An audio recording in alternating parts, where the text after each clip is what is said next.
dalawa sa pinakamalaking dahilan sa pagkapangit ng buhay, sugal at droga.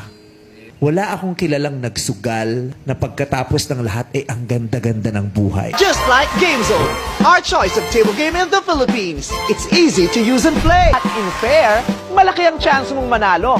Match na match sa fun. Play for fun. Play responsibly. Gambling is not an accepted way of livelihood and does not solve financial problems.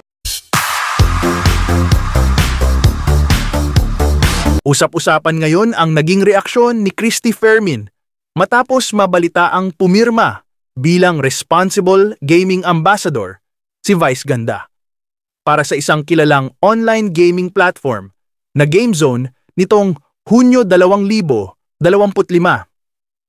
Sa kanyang programa, diretsahang sinabi ni Christy na hindi umano siya sang-ayon sa ginawang hakbang ni Vice na mag-promote ng online gaming. Ayon sa veteranang kolumnista, bagamat maganda ang advokasya ng responsible gaming, hindi raw nito maikakaila na online gambling pa rin ito sa mata ng marami at maaring mag-udyok sa mga kabataan na malulong. Ipinunto ni Christy na napakalakas ng impluensya ni Vice Ganda, lalo na sa kabataan. Kaya sana raw ay ginamit na lang ito sa ibang mas makabuluhang advokasya sa halip na isuong ang pangalan sa gaming o gambling platforms. Dahil dito, hati ang reaksyon ng netizens. May mga sumang-ayon kay Christy at may ilan namang naniniwala na malaking tulong din ang kampanya para maturuan ang publiko kung paano maglaro ng responsable at may limitasyon. Po mga kapatid, nagkabati na po sina Vice Ganda at MC Mua. Kaya lamang, minaalala na naman ang ating mga kababayan. Talaga pong binabash ng todo ngayon si Vice Ganda dahil sa kawalan ng kanyang paninindigan. Piniplay po ngayon kahit saan sa YouTube, sa TikTok, kahit saan. Yung pong sinabi niya noon na may video po ito, wala akong kilalang nagsugal na pagkatapos ng lahat ay ang ganda-ganda ng buhay. Yun ang sinabi niya. Tapos ngayon, biglang easy to use and play at in fair, malaki ang chance mong manalo. Komento mo muna, Romel. So, eto na. Pumapasok na po dito. Paano ngayon yan? Dati, kontrang-kontra siya. Ngayon, hinihikayat niya. Ngayon, nag-iimbita siya na mga tao na may chance manalo na magsugal. So, parang conflicting talaga. Parang bading at saka gooding. Alam mo yun? At saka, Romel, totoo yung hindi talaga na itatago. Yung mga video ng nakaraan, yung mga sinabi mo sa nakaraan, hahalukayin yan at ilalabas sa ngayon. At doon makikita yung inconsistency na tinatawag. Hindi nga inconsistent ang tawag sa kanya. The height of plasticity, the height of kaplastikan. Meron pa akong nabasa na kung makapagsalita ka sa Showtime, parang ikaw na ang pinaka-matalino at pinaka-diretsyon tao na para bang ikaw ang dapat tularan. Paano tutularan? Sinabi mo nun, yung mga nagsusugal, wala namang kaganda-ganda ang buhay pagkatapos, tapos ngayon biglang at in fair, malaki ang chance mong manalo. Nasaan ka dyan?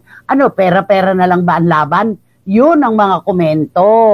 Yun nga, ang nababasa ko. Ano ba to? Dahil ba sa bayad sa'yo? Kaya mo tinanggap yan? Dapat inisip mo din na may sinabi ka noon. May sinabi ka noon. Dapat naalala mo yung sinabi mo noon. Paano ngayon yan? Dapat naaalala mo yung mga binitiwan mong salita noon para wala kang kakainin. Wala kang lulunukin. At saka totoo yan. Ang sabi, basta pera ang umiral. Walang-wala yan kay Vice Ganda. Walang paninindigan. Heto na ang ating mga komento mula kay Ching Bautista Silverio.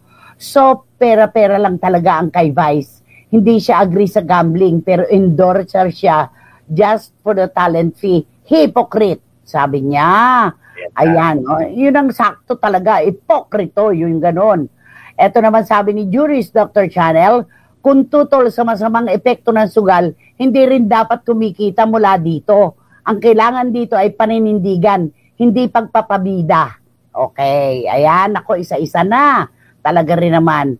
At eto pa, tapos na kasi contract niya doon sa online gambling. Kaya ayan, nagmamalinis na naman si Vice. Ayan, sabi ni Direk Franny Zamora. Kaso Direk, hindi nalimutan ng mga netizens yung inconsistency niya. Yung sinabi niya noon, kinumpara sa sinabi niya ngayon. Correct. Yun yun.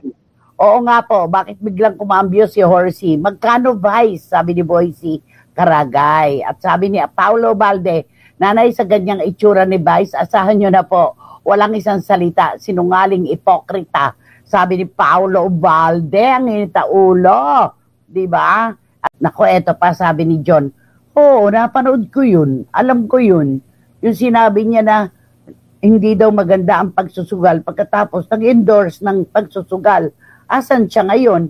Anong paninindigan niya? Nakakaloka siya, sabi ni John. Yun po yun, mga kapatid, kung bakit todo ang bashing sa kanya ngayon. Naibabawan, yung pagbabati nila ni MC.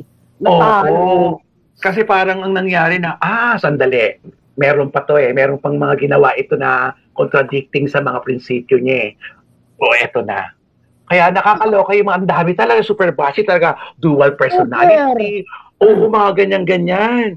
Super Green, bashy. Ang mga ganyan-ganyan. Oo. Sabi naman ni Wating-Wating ng London, the problem is, I hear what you're saying, but I see how you're acting. Hypocrite. Wag mo kaming inuulol. Sabi ni Wating-Wating. Alam mo, sa totoo lang parang si Vice malilimutin. Kailan mo lang sinabi na wala akong kilalang nagsugal, na pagkatapos ng lahat ay ang ganda-ganda ng buhay. Pagkatapos heto ka, easy to use and play, at unfair. Malaki ang chance ng manalo. Ano to? Di ba nasa consistency mo?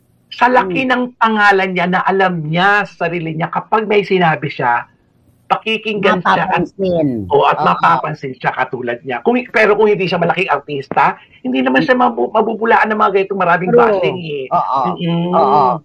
Sabi naman ni Dan Clavesillas, money talks. Pati po, paninindigan nagbabago, pati prinsipyo nag-iiba po. Tama. Sabi, when money talks daw, everybody listens. Depende po sa tao yan. Depende. Merong marami, pero hindi lahat. Okay?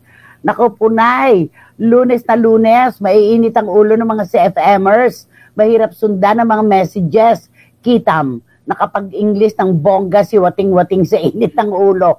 Sabi ni Miss Mags, kandong niya ngayon, ang napakaganda kong apo na si Bubuit. Ayan, kaya nakakapag-text siya. Tapos sabi pa uli ni Boycie, sila ni Chuchu, nagpo-promote ng online sugal. Kaya Romel, huwag kang papatol sa ganyan.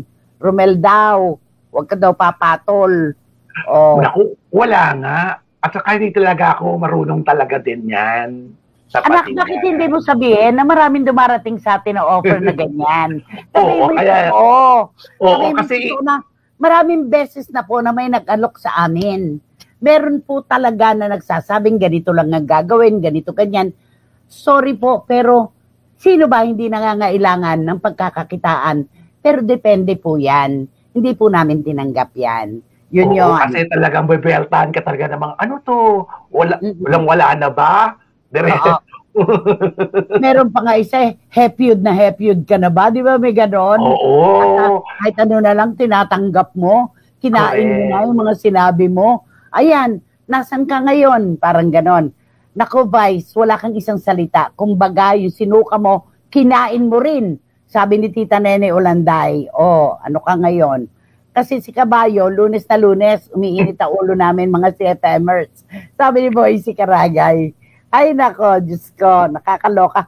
Ang dami-dami po nagte-text. Puro talaga grabe. Ewan ko talagang, ito siguro isa sa pinakamarami niyang pambabas na tinanggap. No? Oo. Kasi dapat talaga naisip, talagang meron din sana nagpaalala sa kanya na, uy, diba, great na great ka nga sa mga nagsusugal. Tapos, ngayon, mag-endorse ka pa.